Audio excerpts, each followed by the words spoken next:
that we here highly resolve these dead shall not have died in vain, that the nation shall have a new birth of freedom, and that government of the people, by the people, for the people, shall not perish from the earth. This nation under God shall have a new birth of freedom. This nation under God shall have a new birth of freedom. This nation under God shall have a new birth of freedom. This nation under God shall have a new birth of freedom. This nation under God shall have a new birth of freedom. This nation under God shall have a new birth of freedom. This nation under God shall have a new birth of freedom. That this nation under God shall have a new birth of freedom. That the nation shall have a new birth of freedom.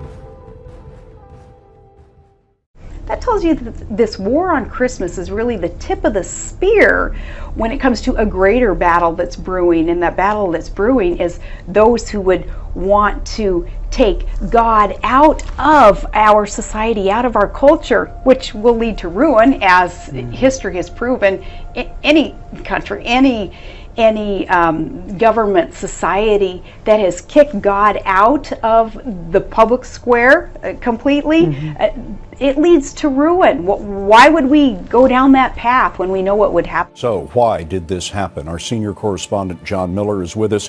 He's the former head of counterterrorism for the LAPD. John, what have you learned about the suspect? He is Paul Anthony Ciancia. He walks into the terminal. He's got the gun in a garment bag. He takes the rifle out. He opens fire, shoots his way through the checkpoint, going down a side, coming around the back, and he's focused on the TSA agents.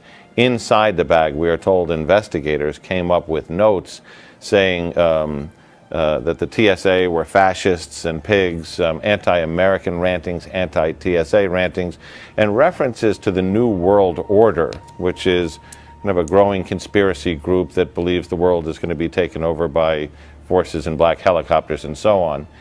First up, it's all eyes on the sky. Live pictures now from Phoenix. For the second night in a row, military training exercises are underway around the valley. And within the last half hour, the Phoenix Police Department has confirmed to 3TV that they are supporting Department of Defense training around the city. There have been a lot of helicopters seen all across the valley tonight. Our own Bruce Hafner has reported seeing military helicopters flying low over the Scottsdale area.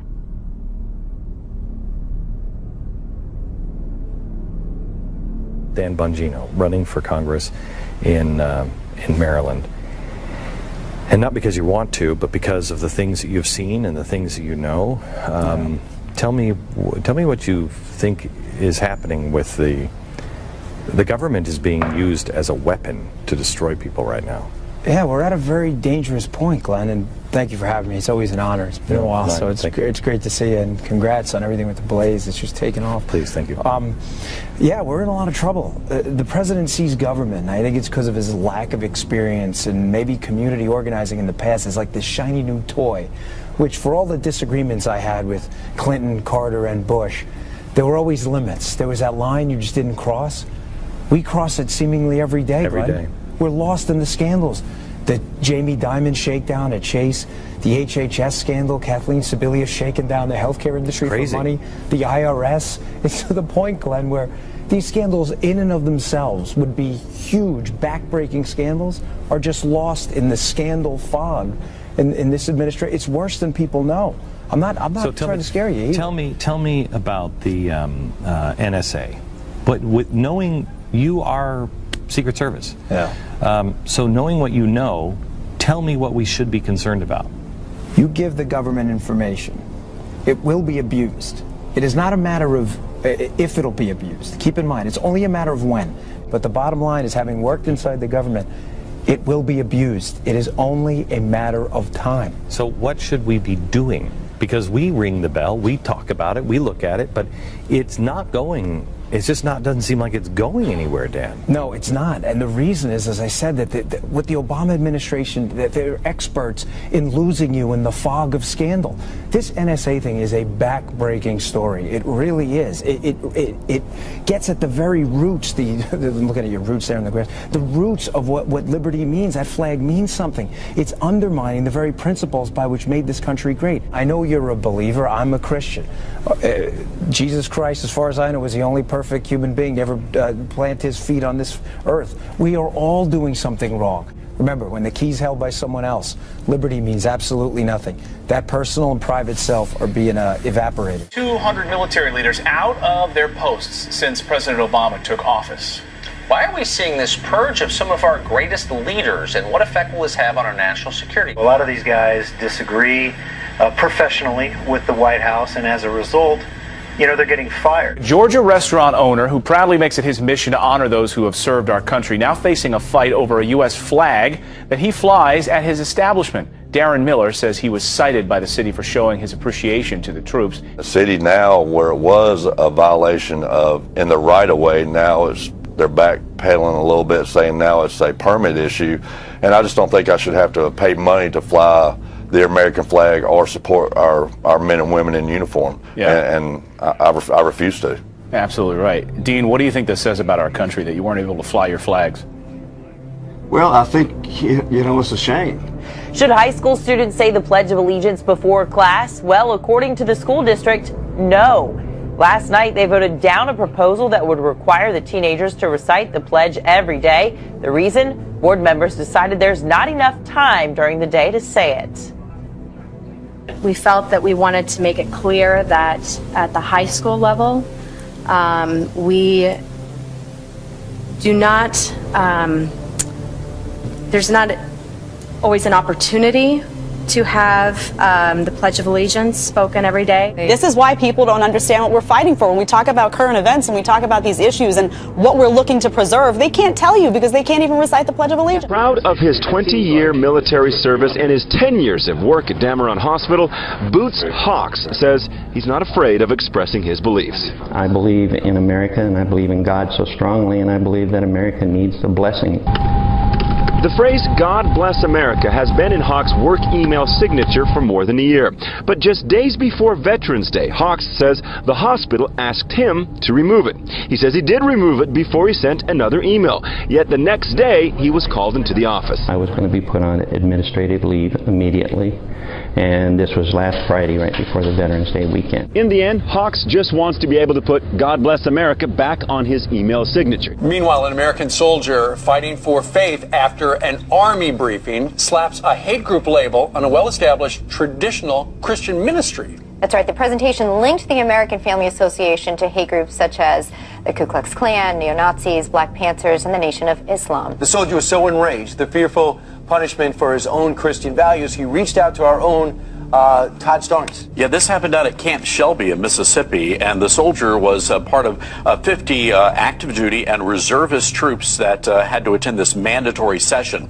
And in this session, they certainly did label the American Family Association, which is a well-respected Christian ministry, as an example of a hate group. And this soldier snapped a photograph that he sent me showing the slideshow presentation, and also another briefing, and I believe this was in the Air Force, labeled evangelical Christianity and Catholicism as examples of religious extremism. So there's something going on here. The Pentagon, we tried to talk to them. They told us we needed to talk to the Army. And at that point, the Army, well, it's been almost 24 hours and we still haven't heard back from them. A U.S. soldier in our Army spoke out. He said this: "I had to show Americans what our soldiers are now being taught. I couldn't just let this one pass. I was completely taken back by this blatant attack, not only on the AFA, but Christians in our beliefs." Your thoughts on that? Elizabeth, for the past 5 years under the Obama administration, we have seen a significant increase in anti-Christian rhetoric and activity in the military. It all started with a traffic stop for speeding, but it quickly escalated into a very dangerous situation. In the end, a 14-year-old was charged with attacking a state trooper. His mother is facing felonies, and now there are questions about why one officer fired at a minivan full of children. You're doing 71 back there and a 55, okay? Oriana Farrell and a state police officer are arguing over a ticket just south of Taos. I'll be right back. Go ahead and turn the vehicle off for me. But as the cop walks off, Farrell does the opposite, pulling away instead. So he pulls her over again.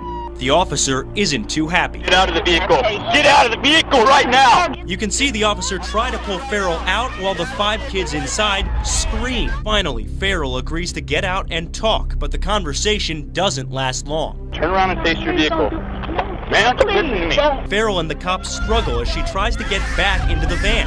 While that happens, the 14-year-old gets out again. And this time, he rushes the officer, trying to defend his mom. After a short tussle, the boy runs back into the minivan. The officer tries to get him out while backup arrives. Open the door! Open the door! Farrell starts to drive off while another officer fires at the minivan full of kids as young as 6. What would you think if police pulled you over and asked for a DNA test? One woman says it happened to her and she called NBC5 to investigate the suspicious stop. NBC5's Scott Gordon has been looking into the roadblock in Fort Worth.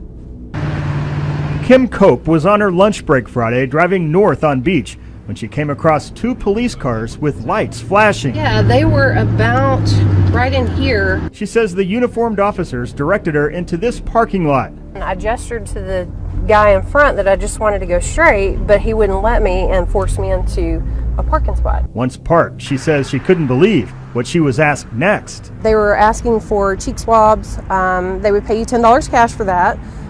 They would also, if you let them take your blood, they would pay you $50 for that. Or at the very least, she says, they wanted to test her breath for alcohol for free. It just doesn't seem right that you would be forced off of the road when you're not doing anything wrong. The federal agency confirms they're doing this in 30 cities across the country.